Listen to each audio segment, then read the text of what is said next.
WhiskyJason here, whiskey from the viewpoint of an American in Germany, tasting rare and exotic whiskeys. This is the third of a 5-piece series of the Vikings series from Kirsch Import in Germany, together with Signatory Vintage. And this is Tor. Look at him.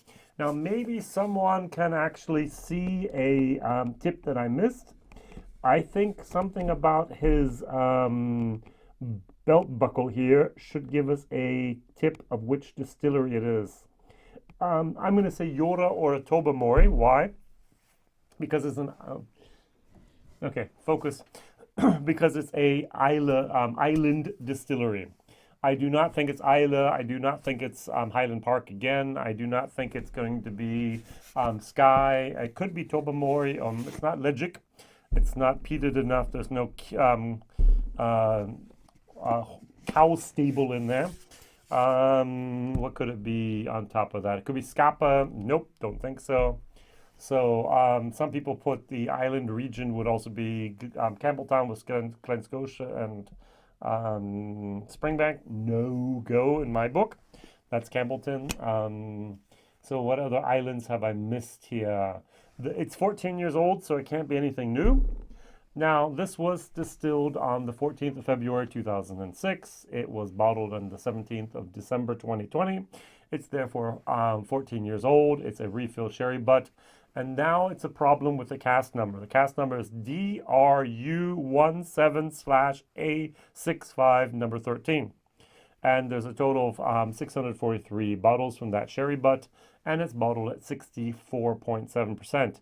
I bought it for 129 euros. It's now going for between 160 and 200 euros. That's the way things are. I am going to compare it here to a other bottling. The first one I did, this is the Pulteney whiskey.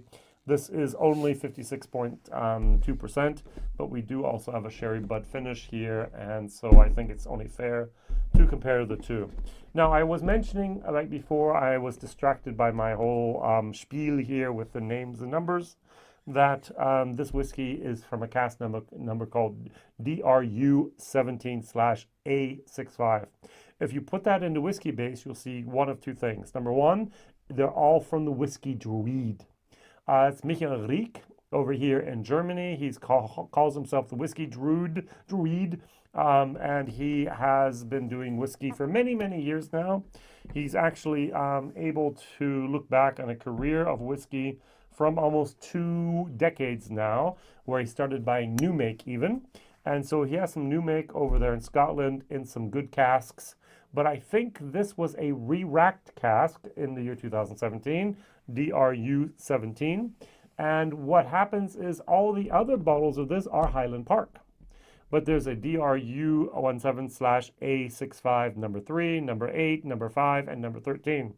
The only one that's not, in my opinion, a Highland Park is this one. I'm going to go with a Tobermory. I'm going to go with maybe a Jura. I'm not really sure, but one of those two islands is what I'm going to pick. I'm going to say more of the Tobermory, and what I have here is the, I'm going to call it the old school sherry taste profile. What do I mean by old school sherry taste profile? If you take a look at a lot of the newer whiskeys out on the market, they all taste the same. They don't really taste like sherry at all, or that much. And what I have here is a wild cherry cough drop moment. I remember as a child the Vicks wild cherry cough drops, and that's what I'm getting here. Very, very nice. Now, 64.7% is just a little too hot for me. I've done my German video. I know that it's just too much, and I want to enjoy this whiskey because I like this whiskey. Now, there are some whiskeys where I kind of go, oh, I want to love this whiskey. I taste it, I'm disappointed, and it hurts almost double as much as if I had no expectations at all. My expectations for this whiskey, for these whiskeys, as a 5-piece series, is they're going to be crap. They just put a fancy label on, tried to sell it, overpriced for just a good amount of coinage and trying to pull the wool over the consumer's eyes. That's what I was thinking. And then I tried, and then the Whitlaw and I liked it. The Pulteney I did not like, and I like this a lot as well. I really do. And so it is a Jura. It'll be one of the very first Juras I've ever liked. Me and Tobamori were not big fans yet. There was a Matsunilla. I think it was a 21-year-old that I did like. And if this is a Yora, this is going to be the second one I kind of like. Is it fantastic? No, but is it good? Yes. On the nose, I get nice cherry, as I mentioned, a little bit of a leather moment, a little bit of a wood, a little bit of a malt moment.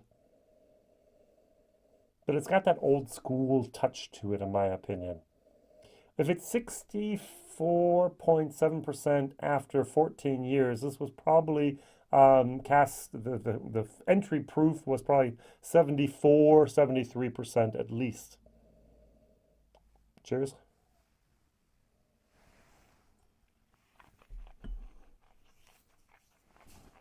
Mm-hmm. Mm.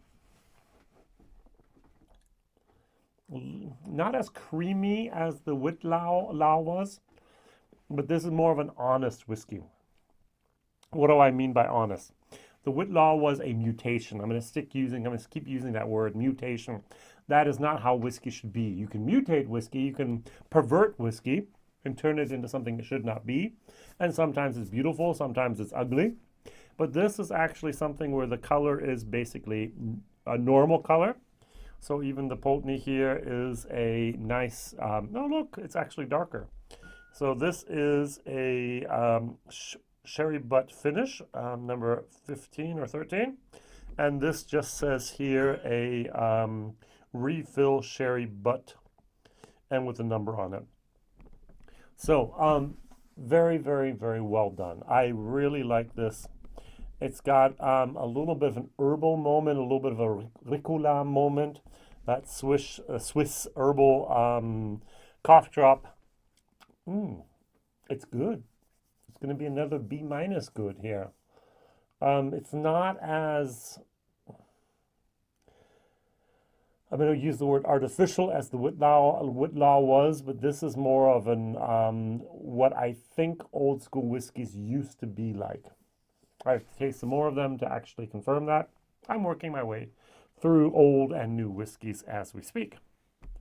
Over here, the Pulteney.